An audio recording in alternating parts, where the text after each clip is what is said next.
Si vous avez grandi dans une ferme ou cultivé un potager en France, vous connaissez ce bleu. Le motoculteur Staub qui dormait au fond de la grange. Cette masse de fonte qu'on faisait démarrer à la manivelle un matin de printemps et dont le battement régulier signifiait que la terre allait enfin être retournée. La machine du grand-père, puis du père, puis du fils. À son apogée, Staub était le premier constructeur de motoculteurs de France, présent dans des dizaines de milliers de cours de ferme, portés par un réseau de revendeurs qui maillait le pays entier. La marque a survécu à 2 guerres mondiales, survécu à l'occupation, survécu au choc pétrolier et à l'arrivée des Italiens et des Japonais. Et puis, après plus d'un demi-siècle, l'usine française a fermé et le nom bleu est passé à des mains étrangères. Comment une machine que l'on se transmettait de génération en génération a-t-elle pu, tout simplement, cesser d'être française? Chapitre 1er. L'homme, le tour et la forge. Cette histoire ne commence pas dans un champ. Elle ne commence pas derrière une charrue, ni sous le soleil d'une plaine céréalière. Elle commence dans un atelier d'une 20aine de mètres carrés, quelque part dans l'ouest parisien, avec pour tout équipement un tour et une forge. Et un homme qui savait exactement ce qu'il faisait de ses mains. En 1906, un mécanicien du nom de Joseph Staub installe son établi et se met à travailler pour les autres. Pas pour la terre, pour la mécanique. À cette époque, Paris et sa banlieue ouest sont le cœur battant d'une industrie neuve, nerveuse, ambitieuse. On y invente l'automobile, on y construit la moto, on y fabrique des moteurs de course, on y roule vite, on y gagne, on y casse énormément. Et derrière chaque marque qui s'élance sur les routes, il faut des hommes capables de tailler dans l'acier des pièces qui ne cèdent pas. Joseph Staub est de ceux-là. Dans son petit atelier, il devient sous-traitant de précision. Il conçoit des boîtes de vitesse pour motobécane et pour dollars. Il fabrique des blocs moteurs pour une moto de compétition qu'on appelle Utilia.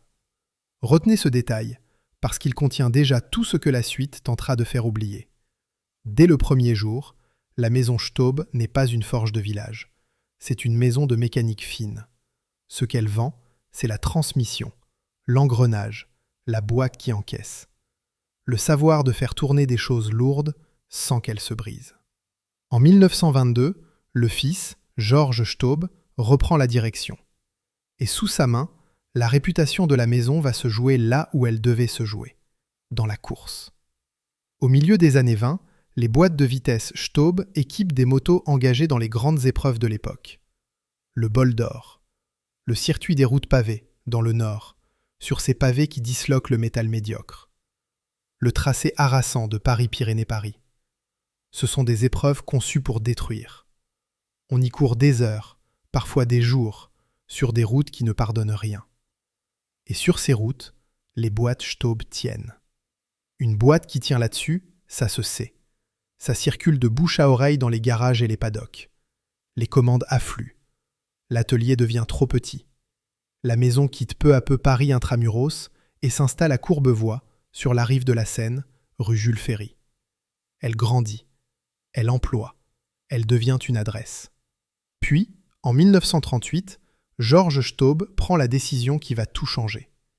Il décide de ne plus seulement fabriquer des pièces pour les machines des autres. Il décide de construire une machine entière, à son nom. Cette année-là, sort le premier motoculteur de la marque. On l'appelle le PP3. 5 chevaux. Et son surnom dit toute l'ambition. Le passe-partout.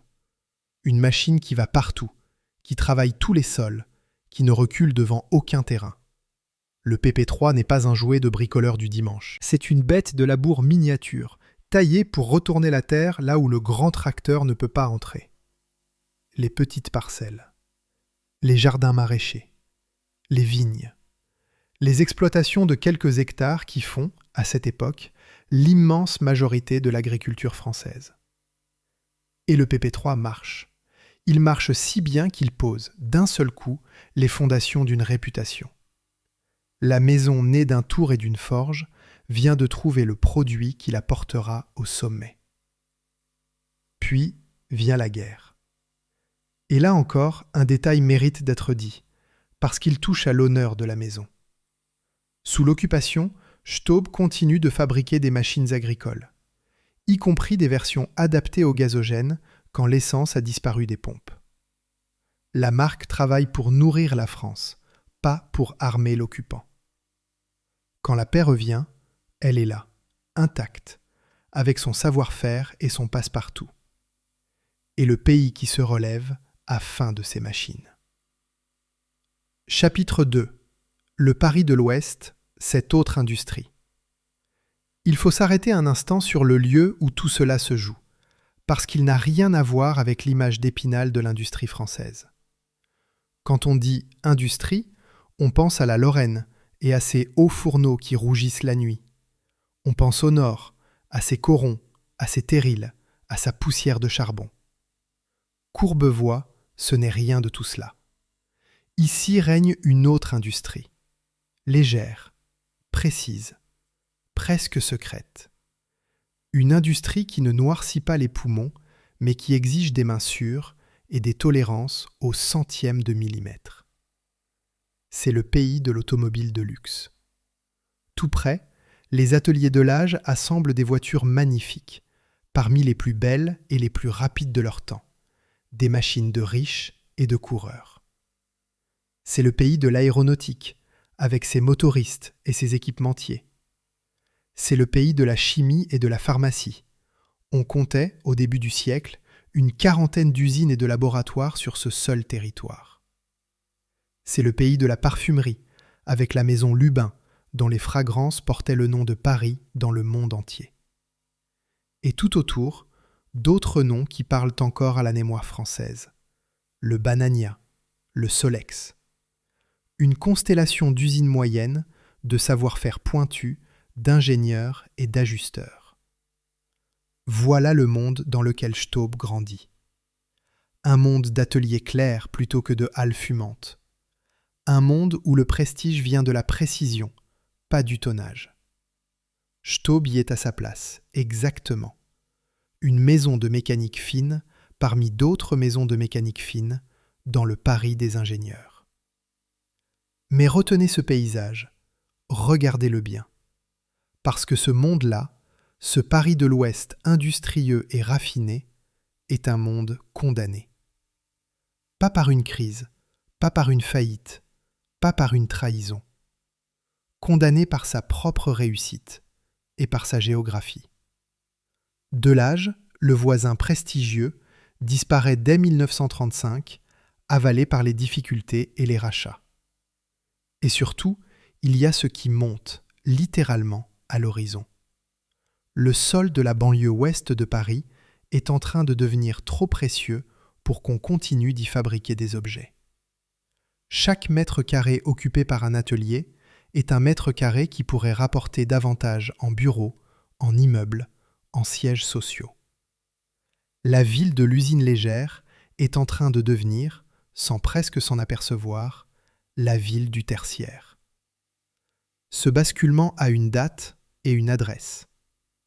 En 1958, on crée l'établissement public chargé d'aménager un nouveau quartier d'affaires aux portes de Courbevoie, la Défense. La même année sort de terre le CNIT, cette immense voûte de béton. Et bientôt, à partir du milieu des années 60, montent les premières tours. Le Paris de l'Ouest ne veut plus faire tourner des machines. Il veut louer des étages. Staub, maison de fabrication mécanique lourde, va se retrouver au mauvais endroit, au mauvais moment.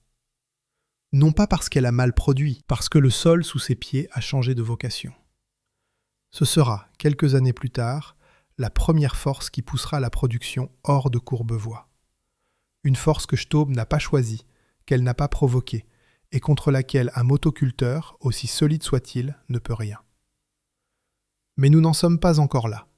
Nous sommes dans les années 50 et la machine bleue est en train de conquérir la France. Chapitre 3. L'explosion du bleu. Écoutez les chiffres, parce qu'ils racontent une déflagration. En 1946, on vend en France un peu moins de 2000 motoculteurs. L'année suivante, en 1947, on en écoule déjà 3685. Et en 1955, le chiffre atteint 11 000. En moins de 10 ans, le marché est multiplié par plus de 5. La France des 30 Glorieuses se mécanise, et elle se mécanise d'abord par le bas, par la petite exploitation, par le maraîcher, par l'homme qui possède un lopin et qui, pour la première fois de sa lignée, veut cesser de le retourner à la bêche. Dans cette vague, Staub prend la tête. Après le PP3, viennent le PP5, 9 chevaux. Puis, en 1948, le PP6, 12 chevaux, une machine capable de tirer une charrue là où les autres s'essoufflent. Puis un véritable petit mototracteur à 4 roues, le R4, dérivé du PP6. La gamme se déploie, se ramifie, se décline en dizaines de versions. Il y a un Staub pour le maraîcher de la ceinture verte de Paris, un Staub pour le vigneron, un Staub pour le petit céréalier, un Staub pour l'homme d'un seul champ. Motoculteur à 2 roues, monoroue, motobineuse, la marque couvre tout le spectre de la petite terre. Et tous, ou presque, sont bleus. Ce bleu, un bleu profond, franc, reconnaissable entre mille, devient la signature. Dans une cour de ferme, on n'a pas besoin de lire le nom sur le carter. On voit le bleu et on sait. Le bleu Staub, c'est une promesse. Celle d'une machine qui ne lâche pas. Car c'est là, précisément, que se forge la légende, la robustesse. Un motoculteur Staub, c'est d'abord une masse de fonte et d'acier. Le carter, le pont, la boîte de vitesse, la transmission. Tout ce qui encaisse l'effort, tout ce qui transmet la puissance jusqu'aux roues et jusqu'à la terre, c'est cela que Staub fabrique lui-même. Avec l'obsession de précision héritée des boîtes de course de Georges Staub. Des rapports bien étagés, pensés pour le travail lent et forcé du labour. Une garde au sol généreuse pour ne pas talonner dans les sillons. De grandes roues à crampons qui mordent la boue lourde de novembre. Une machine pesante, oui, mais pesante comme une enclume est pesante, parce qu'elle est faite pour durer une vie d'homme et davantage. Et maintenant, un point qu'il faut poser ici avec le plus grand soin, parce qu'on tentera plus tard d'en faire une trahison. Le moteur qui anime ce Staub, très souvent, Staub ne le fabrique pas. La marque monte des moteurs achetés à l'extérieur. Des moteurs à essence Bernard, ce grand motoriste français dont les blocs équipent la moitié de la profession. Des diesels Hatz, des deux temps Sachs, et, au fil des décennies, bien d'autres encore. Ce n'est ni un secret, ni une honte, ni le signe d'une décadence. C'est le métier. Depuis toujours, le constructeur de motoculteurs est un assembleur. Il fabrique la cellule, le cœur mécanique, la transmission, l'âme de la machine, et il y greffe le meilleur moteur disponible sur le marché. Acheter son moteur à l'extérieur, dans ce métier, ce n'est pas dégrader la qualité. C'est la règle du jeu. Elle l'a toujours été, dès les années 40, dès les premiers Staub sortis de l'atelier. Souvenez-vous de cela, on y reviendra. Parce que le jour venu, on présentera cette pratique aussi ancienne que la marque elle-même, comme la faute originelle, le pacte avec le diable, la décision qui aurait tout perdu. Et ce sera faux. Autour de la machine bleue, il y a un réseau. Et ce réseau est peut-être la vraie communauté de Staub. Non pas une cité ouvrière serrée autour d'une usine, avec sa sirène et sa cantine. Cette histoire-là, à Courbevoie, ne nous est pas parvenue, et je ne vais pas l'inventer. La communauté de Staub est ailleurs. Elle est dispersée. C'est une constellation d'hommes répartis dans toute la France rurale. Dès les années 50, Staub structure son réseau de revendeurs avant tous les autres. Et qui sont ces revendeurs ? Souvent d'anciens forgerons de village, des maréchaux ferrants, des garagistes de campagne, des hommes qui, hier encore, ferraient les chevaux et redressaient les socs de charrue, et qui deviennent, presque du jour au lendemain, les prêtres d'une religion nouvelle, la mécanique. Ils vendent le Staub, ils le réparent, ils le connaissent boulon par boulon. Quand la boîte fatigue après 15 ou 20 ans de service, c'est chez eux qu'on pousse la machine bleue un dimanche matin. Ils sont le fil tendu entre l'atelier de Courbevoie et la cour de ferme perdue au bout d'un chemin. Chapitre 4. Le royaume de la petite terre. Car c'est là qu'il faut aller chercher l'âme de cette histoire. Pas dans une halle de montage, dans les champs. Imaginez un maraîcher de la ceinture verte, cette couronne de jardins et de cultures qui entourait Paris et qui nourrissait la ville. Avant le motoculteur, sa journée commençait dans le noir et se terminait dans le noir. Le dos plié, la bêche à la main, chaque mètre carré de terre arraché à la force des bras. Le PP3 change cela. La machine bleue retourne en une matinée ce qu'il fallait des jours pour préparer. Elle ne remplace pas l'homme. Elle lui rend son dos. Elle lui rend ses soirées. Elle lui rend un peu de la vie que ses parents et ses grands-parents avaient donnée, tout entière, à la terre. Pour cet homme, le Staub n'est pas un outil parmi d'autres. C'est un bon. C'est le passage d'un monde à un autre. C'est le moment précis où la peine des ancêtres s'allège. Et cela, aucune statistique ne le dira jamais assez fort. Multipliez ce maraîcher par des dizaines de milliers. Le petit paysan des coteaux. Le vigneron qui travaille entre ses rangs. L'homme d'un seul hectare qui, jusque-là, louait un cheval au voisin. Voilà le royaume de Staub. Un royaume immense, mais fait de petites choses. Des petites fermes, des petites parcelles, des petites gens. La France agricole d'avant la grande concentration. Et ce royaume, Staub ne le règne pas sans rivaux. La concurrence est réelle, elle est vive, elle est française. Il y a Bouillet, du côté de Saint-Nazaire, un nom respecté. Il y a Énergique, les établissements pâtissiers à Villefranche-sur-Saône, qui construisent des motoculteurs depuis 1929. Il y a Saumua. Il y a Motostandard. Et il y a l'étranger qui pousse déjà la porte. Le Suisse Simard, la grande référence du maraîchage, dont les machines ont leurs fidèles. La France du motoculteur est un pays peuplé, disputé, ardent, où chaque marque a ses partisans et ses foires agricoles. Dans ce pays-là, Staub est le roi. Première place des constructeurs français. La formule revient partout, sous toutes les plumes, et personne ne la conteste. Des années 50 aux années 70, et bien au-delà encore, le nom de Staub domine. Il domine par la fonte. Il domine par le bleu. Il domine par la boîte qui tient. Il domine par ce réseau de forgerons reconvertis qui portent la marque jusqu'au dernier rameau. Il domine surtout parce qu'il a compris avant les autres que l'avenir n'était pas seulement dans le grand tracteur des grandes plaines, mais dans la petite machine de la petite terre. Il y a un moment où tout cela se donne à voir, se touche, s'admire. En 1957, au Salon international de la machine agricole de Paris, la grande vitrine annuelle où toute la profession vient se mesurer, se compter, se jauger, Staub présente un motoculteur transformable. Une machine que l'on fait passer de 2 roues à une seule selon le travail à accomplir. C'est de l'ingénierie astucieuse, souple, élégante. La marque du savoir-faire d'une maison qui n'a plus rien à prouver et qui pourtant continue de chercher. Sur le stand, la machine bleue règne. Les revendeurs se pressent, ces forgerons devenus notables de leur canton.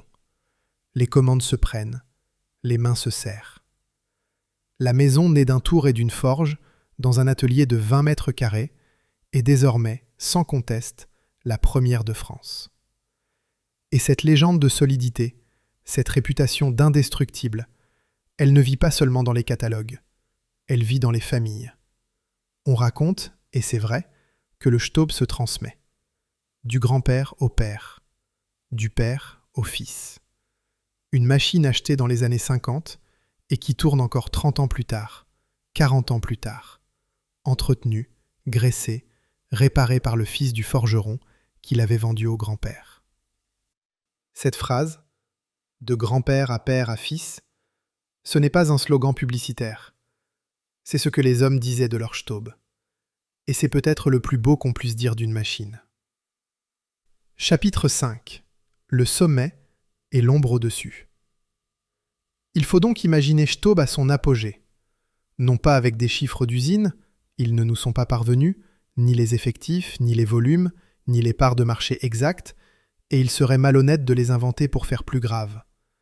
mais avec ce que l'on sait. Et ce que l'on sait suffit amplement.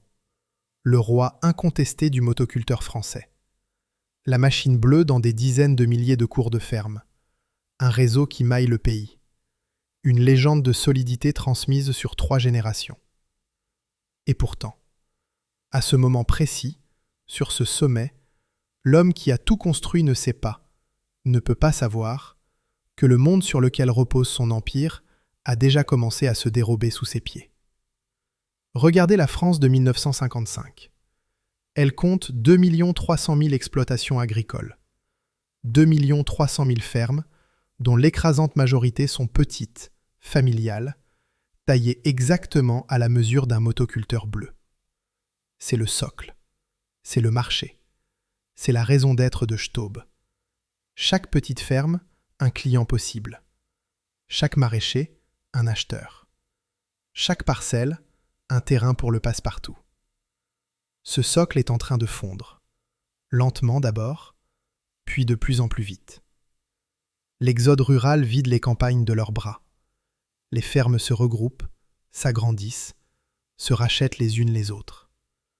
Le grand tracteur remplace la petite machine sur les terres qui s'étendent et se rassemblent. La France agricole ne se mécanise plus par le bas, elle se concentre par le haut. Et une machine conçue pour la petite terre voit, sans encore le savoir, sa clientèle s'éteindre ferme après ferme. Comme des lumières qu'on éteint une à une dans une plaine, à la tombée du soir. Personne, dans les cours de ferme, ne compte encore ces lumières. Mais elles s'éteignent. Et il y a un geste, un seul, pris au sommet même de la gloire, qui dit à lui seul que quelque chose a déjà changé. En 1967, Georges Staub meurt. Son fils, Pierre Staub, lui succède. Et l'une des toutes premières décisions de Pierre Staub, c'est de quitter Courbevoie. Pas la marque, la fabrication. Il décide de transférer la production loin de Paris, à Champagné, près du Mans, dans la Sarthe. Une unité de montage neuve, à des heures de la capitale. Courbevoie ne gardera que les bureaux, l'administratif, le commercial. Les mains qui fabriquent, elles, s'en vont en province. Pourquoi ? Nous l'avons vu monter, ce pourquoi, tour après tour, à l'horizon de Courbevoie. Le Paris de l'Ouest a cessé d'être un lieu où l'on fabrique. Le sol ne vaut plus par ce qu'on y produit, mais par ce qu'on peut y bâtir de bureaux loués aux sièges sociaux. Maintenir une fabrication mécanique lourde sur cette terre-là devient une absurdité économique. Alors la production part. Elle part en province, comme partira, dans les décennies suivantes, tant d'autres. C'est un geste de bonne gestion. C'est un homme intelligent qui répond à une pression bien réelle. Et c'est, en même temps, le tout premier signe du long éloignement. Le moment où le travail commence à quitter les lieux qu'il avait vu naître. Staub, en cette année 1967, est encore le roi. La machine bleue est toujours dans les cours de ferme. La légende est toujours vivante. Le sommet est réel, le règne est réel.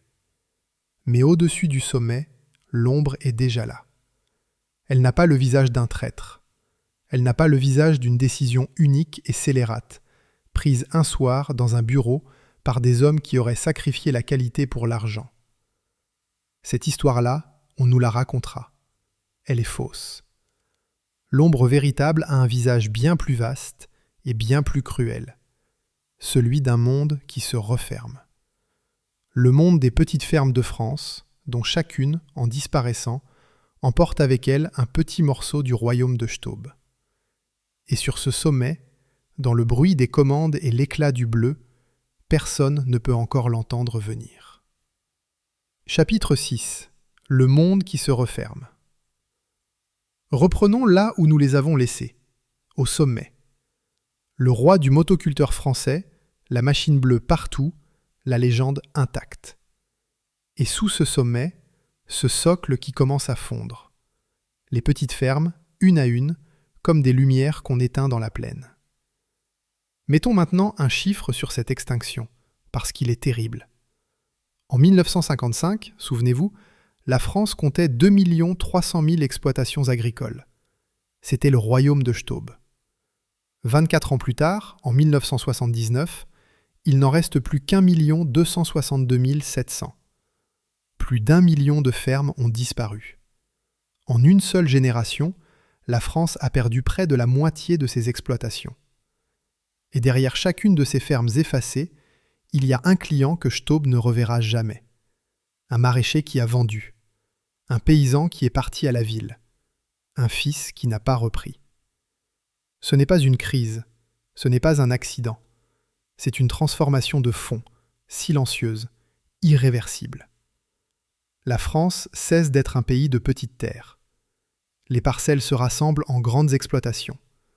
Le grand tracteur remplace la petite machine. Et le motoculteur, cet outil génial, conçu au millimètre pour la petite terre, devient, sans avoir rien perdu de sa qualité, un outil pour un monde qui n'existe plus. Voilà la vérité qu'il faut regarder en face.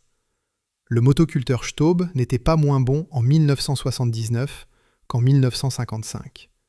Il était probablement meilleur. Mais le sol sous ses roues était en train de disparaître. Et comme si cela ne suffisait pas, deux autres forces viennent frapper au même moment.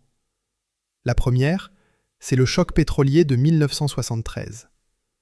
Du jour au lendemain, le carburant coûte cher, l'incertitude s'installe, et l'homme qui hésitait à s'équiper hésite désormais davantage. Toute la mécanique agricole encaisse le coup. La seconde, c'est la concurrence. Elle vient d'ailleurs et elle est redoutable. D'Italie d'abord. Les noms montent. Ferrari, qui sort son premier motocultivateur dès 1957. Goldoni, BCS.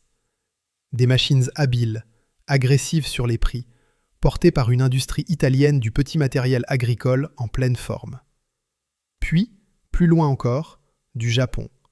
Honda, Kubota, Iseki. Les micro-tracteurs et les motoculteurs japonais arrivent avec une fiabilité redoutable et des méthodes de production que l'Europe découvre avec effroi. C'est un effet de ciseau. D'un côté, le marché de base se rétracte, ferme après ferme. De l'autre, la concurrence étrangère s'intensifie, prix après prix. Le roi se retrouve pris entre les deux lames. Et il n'est pas seul à en mourir.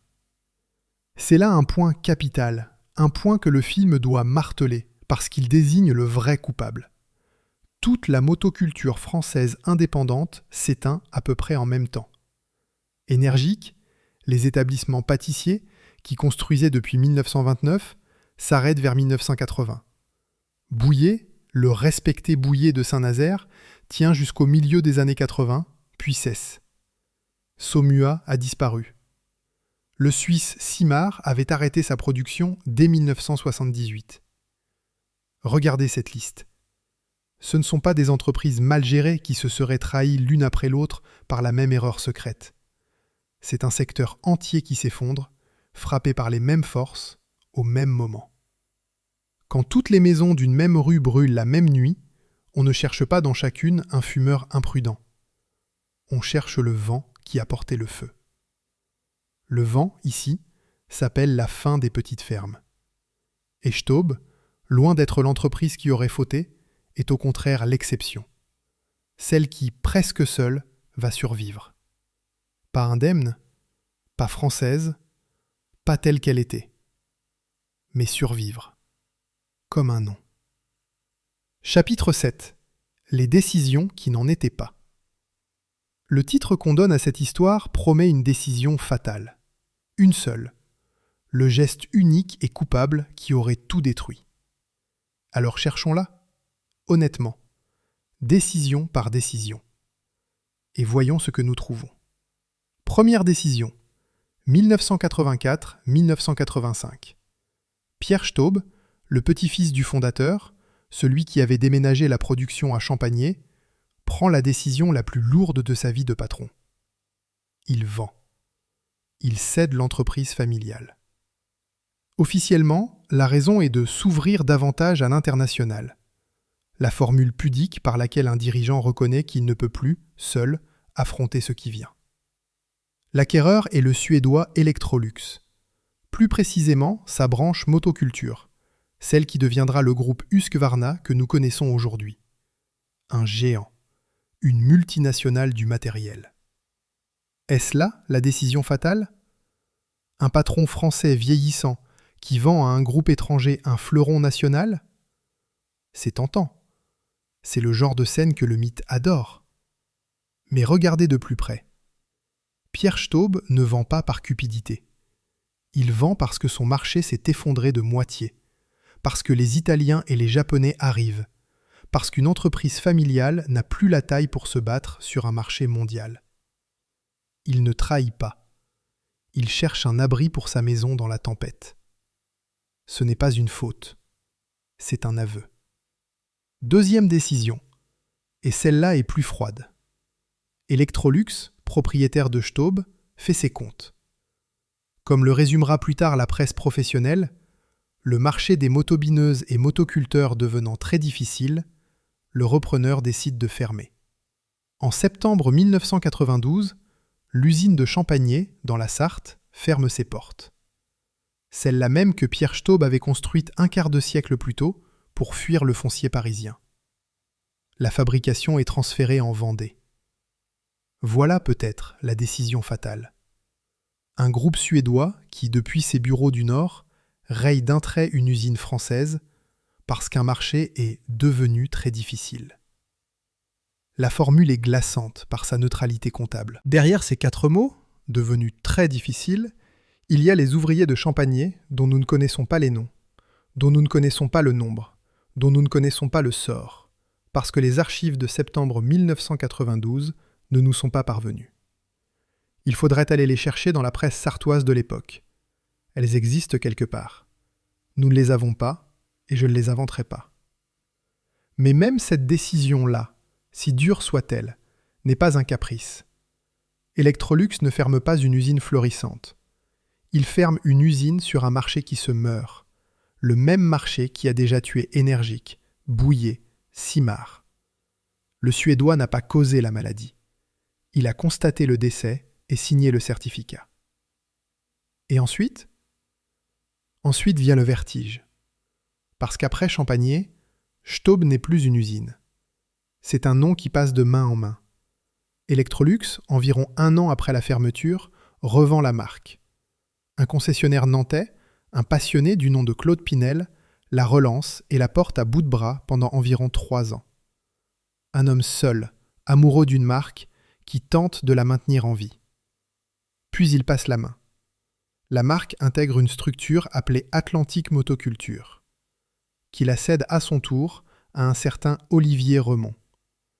De repreneur en repreneur, de relance en relance, le nom bleu dérive comme un radeau sur lequel des hommes successifs tentent de rester debout. Cherchez-vous toujours la décision fatale unique? La voici la vérité. Il n'y en a pas. Il n'y a pas eu un homme, un soir, dans un bureau, décidant de s'aborder Staub pour économiser sur une boîte de vitesse. Il y a eu une longue suite de gestes, chacun raisonnable pris isolément. Vendre pour survivre, fermer pour rationaliser, racheter par passion, revendre par épuisement. Une cascade. Chaque décision répondait à la précédente. Aucune n'était le crime. Tout ensemble racontait la même chose. Un marché avait disparu et un nom cherchait où se poser.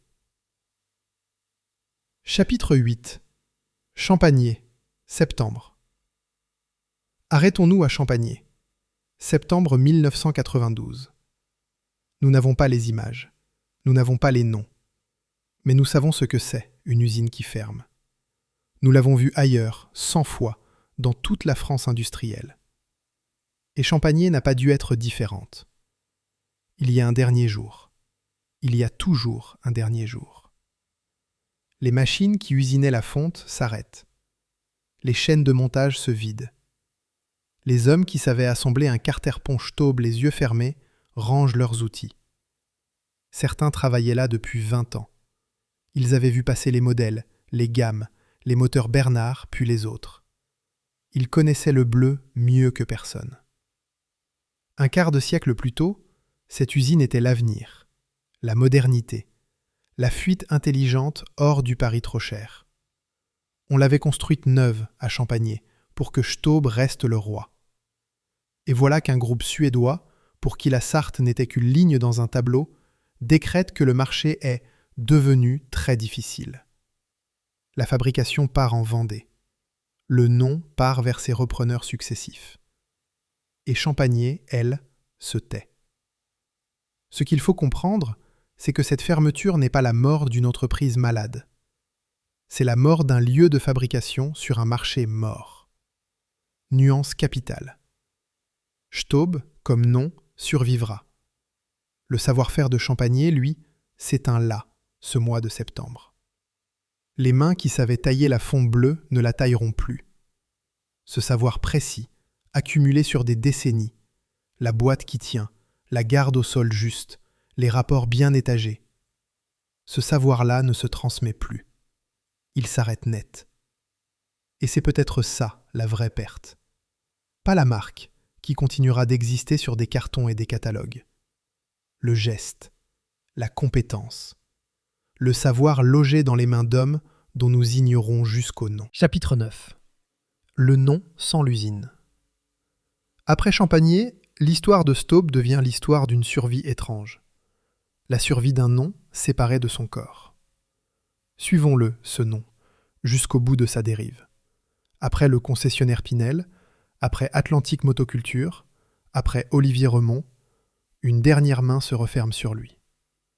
En 2003, le 1er juillet 2003 très exactement, un industriel italien le rachète. Le groupe EMAC. Il installe sa filiale française en Alsace, à Rixheim, dans le Haut-Rhin. Mesurez l'ironie de la géographie. La marque née dans le Paris de l'Ouest, portée par un maraîcher français retournant sa terre française, appartient désormais à un groupe italien et se pilote depuis l'Alsace. Ces mêmes Italiens, Ferrari, Goldoni, l'industrie transalpine du petit matériel, qui avaient 20 ans plus tôt contribué à submerger le marché français, récupèrent aujourd'hui le nom du roi qu'ils avaient aidé à faire tomber. Le vaincu porte désormais les couleurs du vainqueur. Que reste-t-il, concrètement ? La marque Staub existe toujours, c'est vrai. Les motobineuses sont fabriquées en France, chez Pubert, en Vendée. Les outils de travail du sol sortent des établissements Jourdan, dans l'Indre. Et les motoculteurs, eux, les vrais héritiers de la machine bleue, sortent d'une usine du groupe EMAC, en Italie. 360 revendeurs français proposent encore la marque dans leurs magasins. Vu de loin, on pourrait dire « Staub a survécu, la marque vit, c'est presque une belle histoire ». Mais approchons-nous.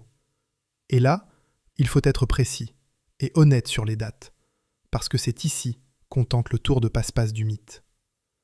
Sur les sites d'avis clients, dans les années 2010 et 2020, une petite musique amère monte à propos du matériel Staub de l'ère moderne. On y dénonce un carter de transmission en tôle de moins d'1 millimètre, des pièces en plastique, des moteurs chinois, un service après-vente défaillant, du français fabriqué en Chine. Ces plaintes existent, je ne vais pas les cacher, mais je vais les dater parce que la date est tout.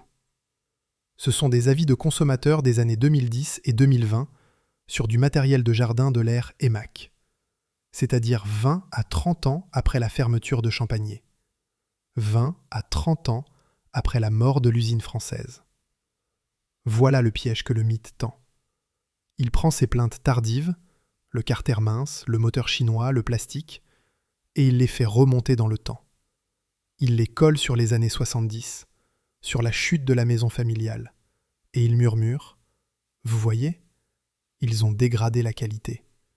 C'est ça, la décision fatale.